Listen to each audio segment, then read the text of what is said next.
தலைவர் கலைஞருடைய நூற்றாண்டுல வினாடி வினா போட்டி நடத்தி எங்கே திராவிட பட்டாளம் என்று கேட்கக்கூடியவங்களுக்கு இதோ இங்கே என அடையாளம் காட்டியிருக்கிறார் என்னுடைய அருமை தங்கை கனிமொழி அவர்கள்.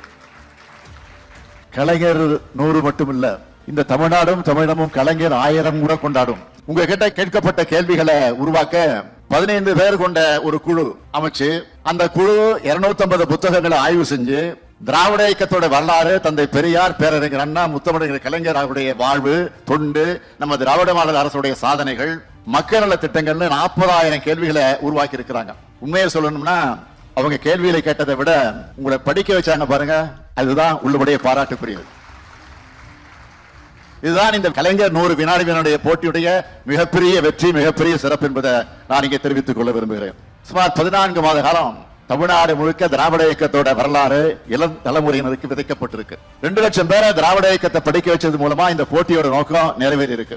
18 வயதுக்கு மேற்பட்டோர் பிரிவில முதல் பரிசு பெற்ற காஞ்சிபுரம் மாவட்டத்தை சார்ந்த கபிலன், உதயகுமார், நரேஷ்குமார், 2வது பரிசு பெற்ற விழுப்புரம் மாவட்டத்தை சார்ந்த ஜெயபாலன், சோபியா, மோகன்ராஜ், 3வது பரிசு பெற்ற சிவகங்கை மாவட்டத்தை சார்ந்த மோகன், தியாகராஜன், மாதவி, நாகமுத்து, 4வது பரிசு பெற்ற மதுரை மாவட்டத்தை சார்ந்த கதிர்வேல், லட்சுமி, தீர மகாராஜன்.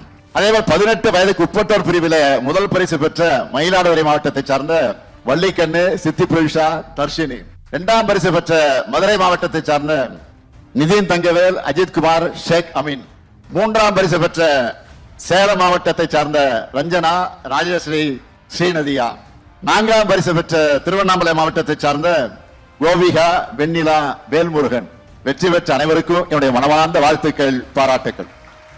இப்போ நீங்க எல்லாருமே திராவிடியன் என்சைக்ளோபீடியா, இது வாட்ஸ்அப் யுகம்.